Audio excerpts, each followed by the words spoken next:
Today we have Dr. Corey Peltier, one of the authors on the text, and also one of the authors with Dr.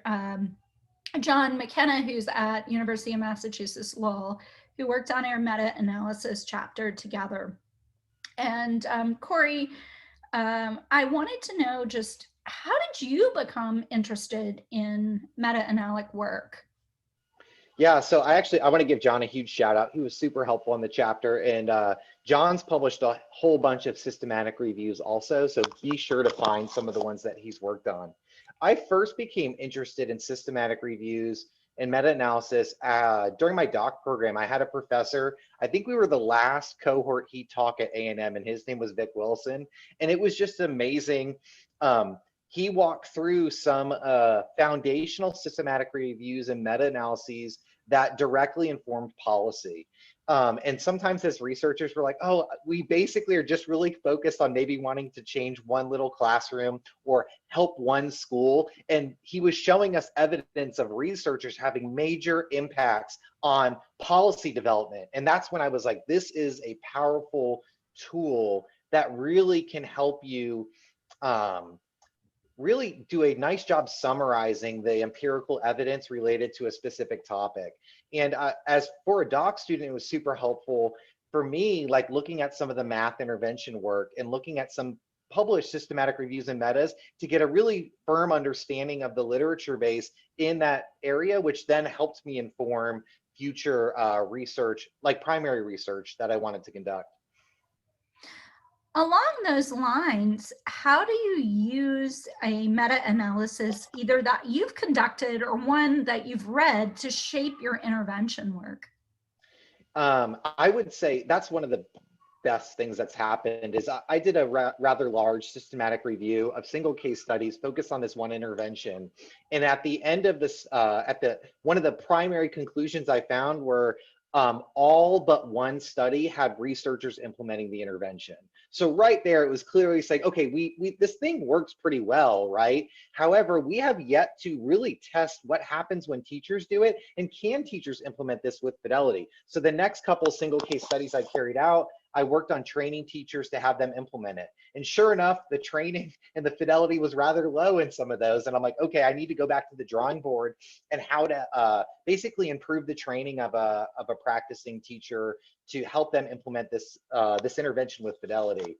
So that's one of the primary ways that I've seen intervention work. Oftentimes a systematic review identifies a lot of holes in the literature base that need future empirical research to address them. So what advice would you give to a doctoral student, a graduate student, early career faculty working on a systematic review or meta-analysis?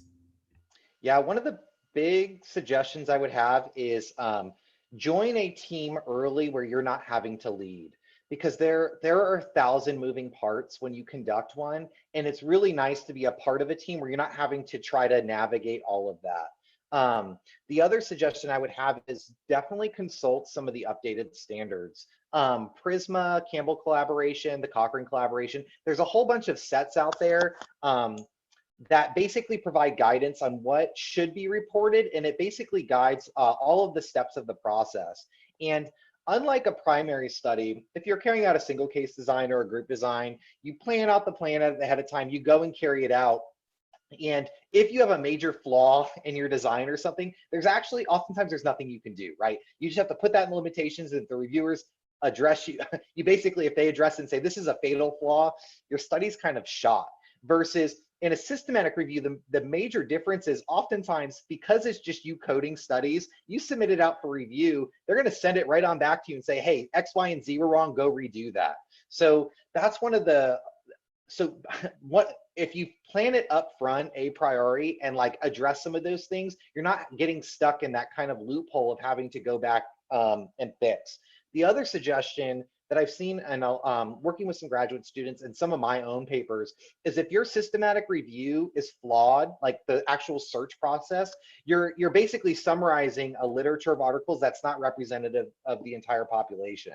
So you might think you kind of know how to search databases like Eric and all that, but the likelihood is you can find someone with a much better expertise in how to do that well.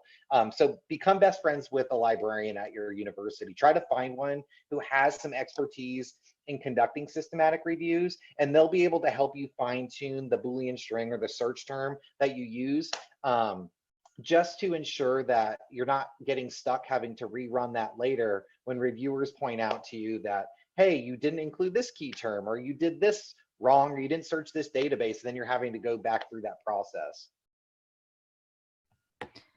Well, thank you so much, Corey, for discussing the meta-analysis systematic review chapter. You and John just did a beautiful job, and thank you for the work that you do on behalf of kids. Thanks.